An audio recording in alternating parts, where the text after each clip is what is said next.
Sa oras na 11:15 ng umaga, nandito na tayo ngayon sa may Congressional. Ito nga ang sitwasyon dito sa malapit na sa EDSA. Wala na tayong nadaan ng mga bus dito. O yan, dyan dapat. Ayan o, yung sign, loading and unloading zone. Dapat dito sila. Papasokin naman yung lugar ng Barangay Bahay Toro bago dumating ng BGMP. So tignan lang natin.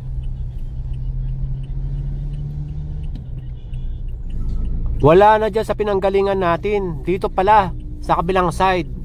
Ano rin pala yun, kahabaan ng Hereford Street. At sakop pa rin ng Barangay Bahay Toro. So yung kabila, yung nakaraang linggo, dyan tayo.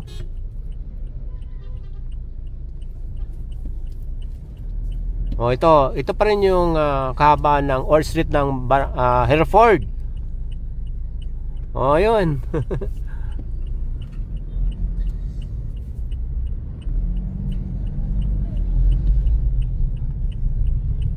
Nauna na pala yung ibang enforcer. So, baba tayo.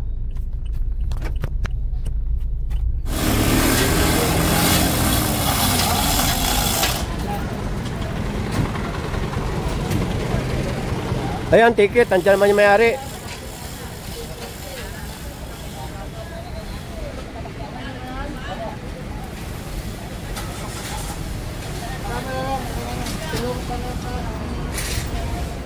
Hanggang doon sa unahan, mayroon pang hinahatak.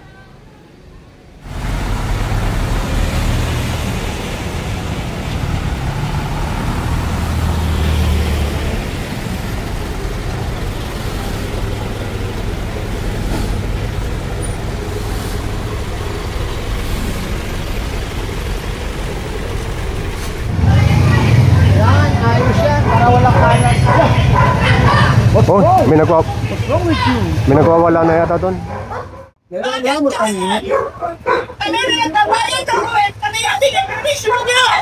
Yung kontak na nakapagkita ng mga government of Pitat ang hamuli at watsame! We have been paying the tax na marutulog at kami hindi pimpisuhin ninyo! Dapat sa 2010, itapakain kita o piso na nalagyan! Do you own the sidewalk? No! On the sidewalk! We're paying taxes! Huh? We are paying our taxes and you're depriving us!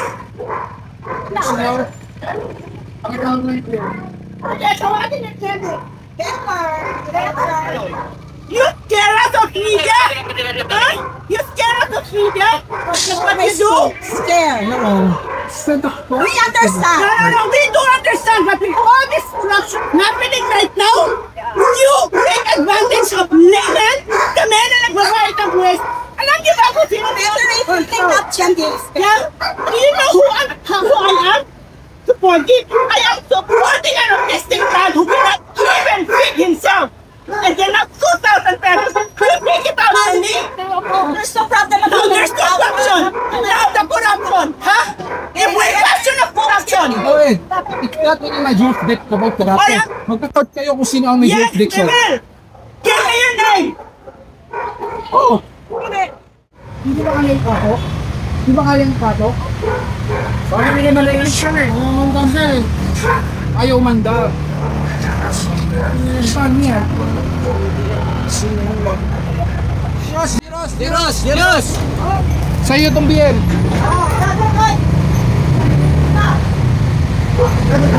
GM naman nyo. Kaya yan! BM. I trust you! Yan po nyo. Ang dami dito.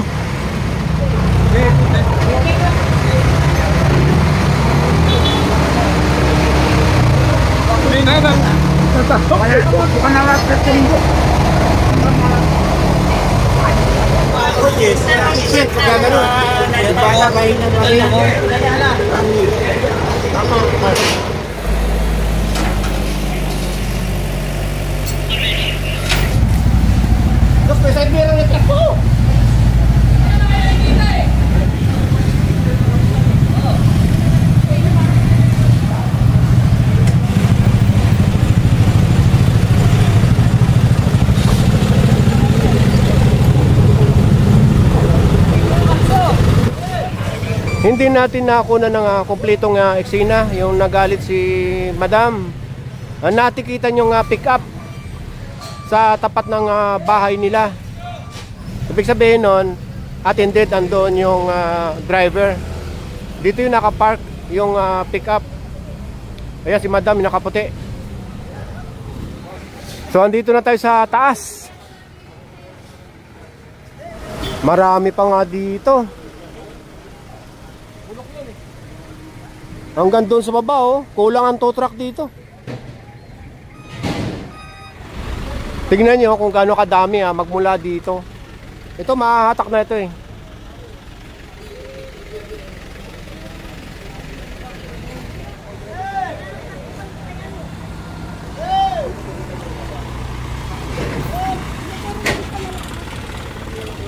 Natikita na pala lahat yung mga sasakyan dito. So ibig sabihin wala, andito pa yung ticket, wala yung may-ari. So mahahatak ito. Ang dami hanggang doon oh. So ayan.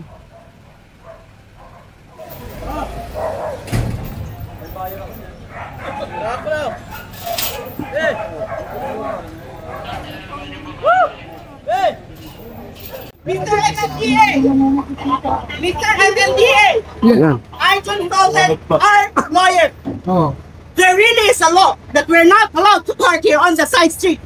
But this law is supposed to be implemented and executed on September 16, and there has to be a publication for it. Where is the publication? No.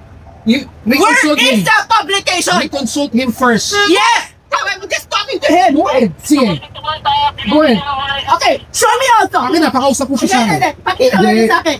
Pakita mo na sa akin the document that you can tow all the cars. Republic Act 4136. Yes. Yes. But there has to be at least a publication. You should have at least announced. Okay, announce. You check your barangay, they signed the coordination letter. Where is the barangay? Tubig parang dahil hindi siya nag-a-announce. Pakita niyo yung pinirmahan ng barangay. Show up. Show up. Pakita niyo yung pinirmahan ng barangay. 17.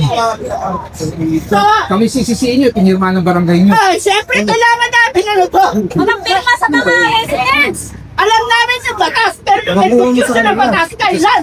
Pakita niyo. Pakita niyo. Ikaw nga dapat nagpapakita sa amin eh. Ha? Ikaw nga dapat na nagpapakita sa amin eh. Dahil ikaw yung nasa gobyerno eh. Sarili lang yan. Hindi kami nagbabayad ng mga sahod nyo. Kinakausap nyo ng ganyan. We pay for your salary. We pay our taxes. To check the barangay. Sir Ryan, Dapat kami kinukonsulta. Where's the barangay? The barangay is supposed to be. And you have. Alam ba sa dito? Maangker pero alam ba sa dito?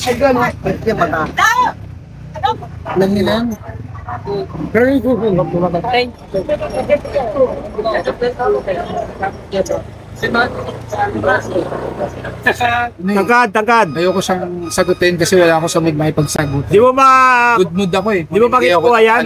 Helmet sa sapatos. lumiwanag tayo dito? Does not mean when you pay your taxes, it does not give you the authority to violate. By paying your taxes means you are doing your obligation to the government and as a citizen of this nation. But it does not give you the entitlement to violate and own government properties. Dahil lahat po tayo nagbabayad naman ng tax. So patas-patas lang po yan. Yun. Natanong sa akin, saan daw napunta yung pondo ng tax? Aba, malay ko. Ako tinatanong mo. Pasok lang tayo ng mga kuna. Ano logo? MMDA. Hindi naman tayo naniningil ng buwis.